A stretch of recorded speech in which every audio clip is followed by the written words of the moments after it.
প্রিয় বন্ধুগণ, সকলে মিলে এক বাক্যে জবাব দিয়ে বলুন তো, হেদায়েত দেওয়ার মালিক কে? পৃথিবীর কোন মানুষের হাতে কি হেদায়েতের মালিকানা আছে? কোন পীর সাহেবের হাতে, কোন দরবেশের হাতে?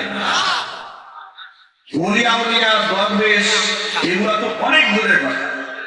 আল্লাহ পাকের মাহবুব, আল্লাহ পাকের পিয়ারা, বেগুনা মাসুম আম্বিয়া আলাইহিমুস সালাতু ওয়াস সালাম যারা ছিলেন, তারাও মানুষের হেদায়েতের মালিক ছিলেন। তারা হেদায়েতের পথে মানুষকে ডেকেছেন। তারা দাঈ ছিলেন, রাসূল ছিলেন, পয়গম্বর ছিলেন, কিন্তু হেদায়েতের মালিক ছিলেন না। আপনারা কি বলতে পারবেন হেদায়েত দেওয়ার মালিক কে? মুহাম্মদের সাথে আল্লাহ নামটা একটু বলুন না। হেদায়েত দেওয়ার মালিক কে?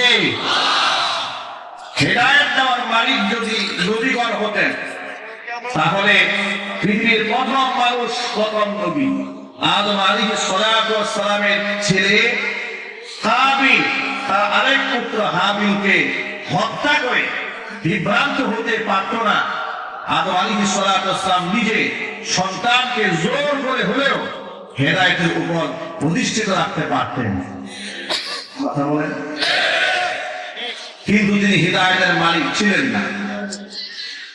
হেদায়েতের মালিকানা যদি নবী নূহ আলাইহিস সালাতু ওয়াস সালামের হাতে থাকতো, নিজের ছেলে কেনান তিনি যখন আল্লাহর ওয়াদারে কিস্তি বানালেন, নৌকা বানালেন, মরু প্রান্তরে পানি উঠা শুরু করেছে, যেটা নিয়ে কাফেররা হাসাহাসি করে বলতো, ও নূহ, তুমি যে নৌকা বানাচ্ছ, তোমার নৌকা কি উঠে টানবে নাকি?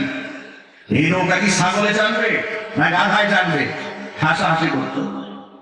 মানে তারা কল্পনা করতে পারে নাই যে মরু প্রান্তরে পানি আসবে থেকে, এখানে আবার নৌকা বানাচ্ছে কেন? আপনাদেরকে জিজ্ঞেস করছি, মরুর ভেতর থেকে পানি বের করার ক্ষমতা আল্লাহর আছে না নাই? আমি যদি বলুন, বড় প্রমাণ একেবারে বর্তমানে চোখের সামনে নজির আছে, জমজমের পানি। ঠিক না ভাই বলেন? আপনারা জানেন মক্কাতুল মুকাররমা ওই মরু অঞ্চলে, এই পাহাড়ি অঞ্চলে পানি সেখান থেকে বের করে আনা এত সহজ সাধ্য কোনো বিষয় নয়।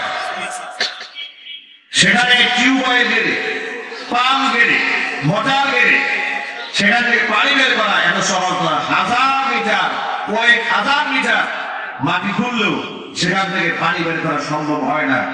পানির লেয়ার এতটা নিচে, যার আরব সাগর থেকে পানি এনে সেটা রিফাইন করে এরপরে বিভিন্ন অঞ্চলে গোটা মক্কা মদিনা সহ গোটা দেশের মধ্যে ভাগ করে তারা বিক্রি করে, যার জন্য সেই দেশে তেলের চাইতেও পানির দাম বেশি।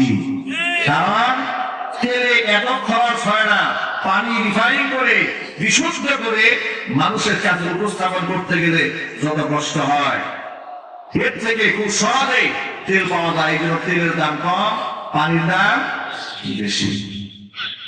প্রিয় ভাইয়ের আমার, শুধু এক্সাম্পল বোঝাবার জন্য কথাটা বললাম। যেখানে পানি খুঁজেই পাওয়া যায় না, এমন জায়গা থেকে আল্লাহ যদি চান নিরঙ্কুশ ঝর্ণা ধারা আল্লাহ রাব্বুল আলামিন তৈরি করে দিতে পারেন, সেই ক্ষমতা রবের আছে না নাই? নূহ আলাইহিস সালাতু ওয়াস সালাম যখন নৌকা বানালেন, কিস্তি বানালেন, এলাকার লোকেরা বলাশালা করল, নৌকা কেন বানাও? নৌকা কি গাধায় টানবে নাকি? এটা কি উঠে টানবে? এটা কি ছাগলে টানবে? এই কথা বলে বলে নবীর সাথে তারা বেয়াদবি করেছে। আল্লাহ নবী জবাবে বলেছেন, ইন্না নাসখারু মিনকুম কামা তাসখারুন। আমার সাথে যেভাবে তোমরা হাসি তামাশা করছো, অচিরেই এই তামাশার জবাব আমি তোমাদেরকে দেব। এই জবাব তোমরা জানতে পারবে কিছুদিনের ভেতরে। যে চুলার মধ্যে লোকেরা রান্না করছে, চুলার আগুন ভেদ করে চুলার ভেতর থেকে পানি উঠা শুরু হয়েছে। এটা কি রহমতের পানি না গজবের পানি? সবাই যদি বলেন না কিসের পানি? গজবের পানি। এমন ভাবে উঠা শুরু হলো, উপর থেকে পানি পড়ে, নিচ থেকে পানি বের হয়। মুখ প্রান্তরে এমন ভাবে বন্যা দেখা দিল, ওই বন্যার পানির মধ্যে নবী নূহ আলাইহিস সালাতু ওয়াস সালামের নৌকা ভেসে উঠল।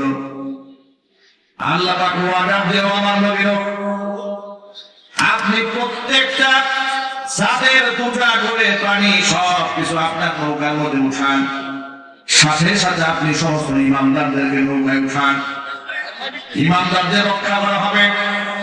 সমস্ত ইমানদাররা নৌকার মধ্যে স্থান নিলেন, কিন্তু নিজের কলিজার টুকরা সন্তানকে রান তিনি নিজের নৌকার মধ্যে তিনি আসলেন না।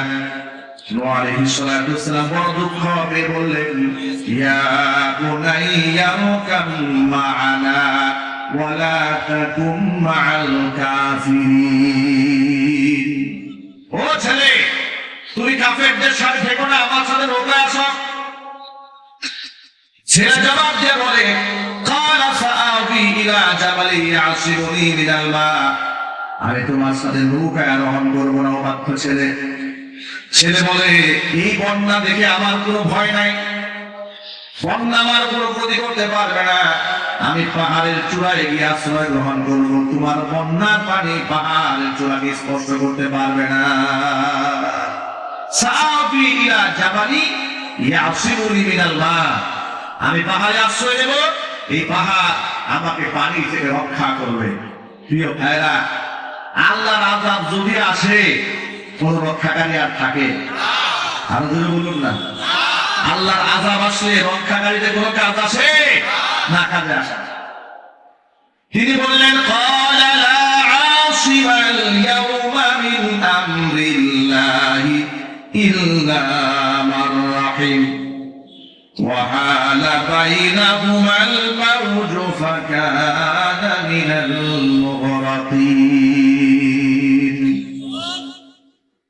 আল্লাহ নবী নূহ আলাইহিস সালাতু ওয়াস সালাম সন্তানকে ডাকতেছিলেন, সন্তান তার ডাকে সাড়া না দিয়া পিতার সাথে বেয়াদবি বলল, কথাবার্তা বলছে, অহংকার প্রদর্শন করে বলছে, ওই নৌকার মধ্যে আমি আশ্রয় গ্রহণ করব না, পাহাড়ের চূড়ায় গিয়ে আশ্রয় গ্রহণ করব, পাহাড় আমাকে রক্ষা করবে। তিনি বললেন যে মুঝেও না, লা আসিমাল ইয়াউমা মিন আমরিল্লাহ, আজকে আল্লাহর আযাব থেকে রক্ষাকারী কেউ নাই, ইল্লা মান রাহিম, আল্লাহ যার উপর রহম করে একমাত্র সেই বাঁচবে, অন্য সকলে ধ্বংস হয়ে যাবে।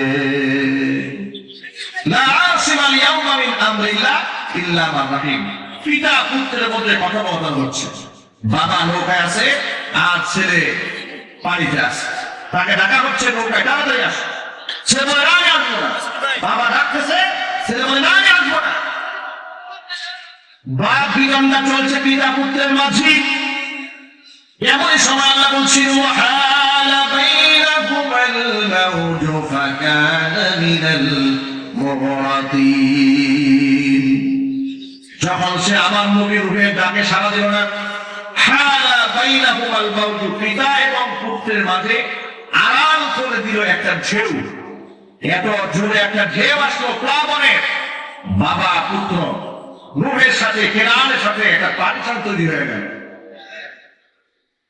ঢেউ এসে তাকে আঘাত করে ফেলে দিল, ফাকানা মিনাল মুগরাকিন, সে পানির মধ্যে চুবনি খেয়ে মারা গেল।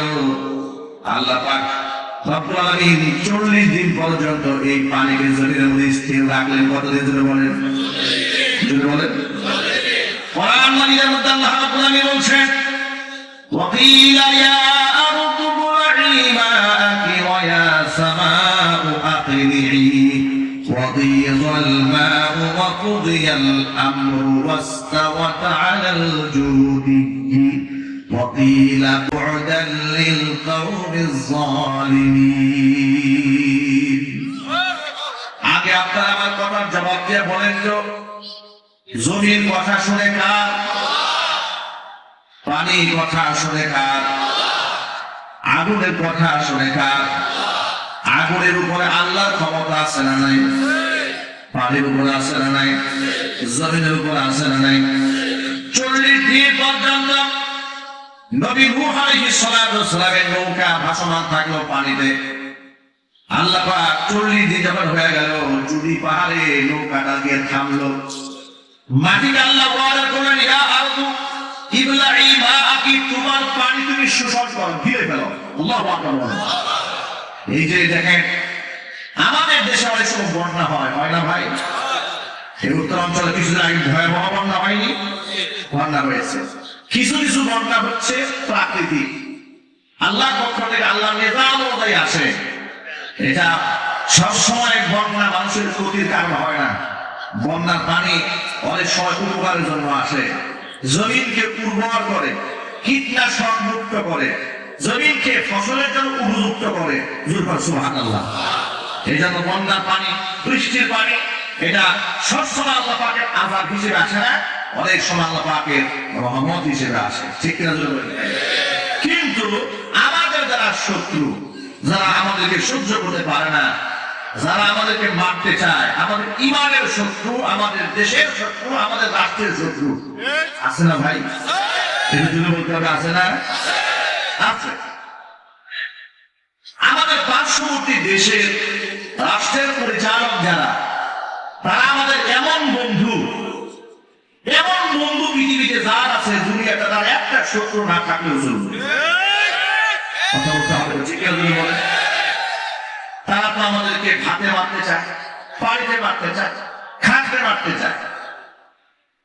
পচনশীল খাবার, কাঁচা খাবার, সেটা হচ্ছে পেঁয়াজ। কৃত্রিম সংকট, ক্রাইসিস তৈরি করে পেঁয়াজের দাম আকাশচুম্বী বানিয়ে দেয়। আবার হুমকি দেয়, তোমাদেরকে পেঁয়াজ দেওয়া হবে না। পানি যদি স্বাভাবিকভাবে আসে, এটা মানুষের ক্ষতি হয় না, কারণ পানির নিজস্ব চলার একটা গতিপথ আছে, ঠিক কিনা?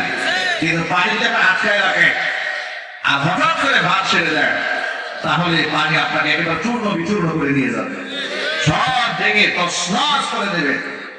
এই বছর উত্তরাঞ্চলে ফেনীতে, নোয়াখালীতে, কুমিল্লাতে, লক্ষ্মীপুরে যে বন্যাটা হলো, এটা কি প্রাকৃতিক নাকি কৃত্রিম ভাবে তৈরি করা হয়েছে?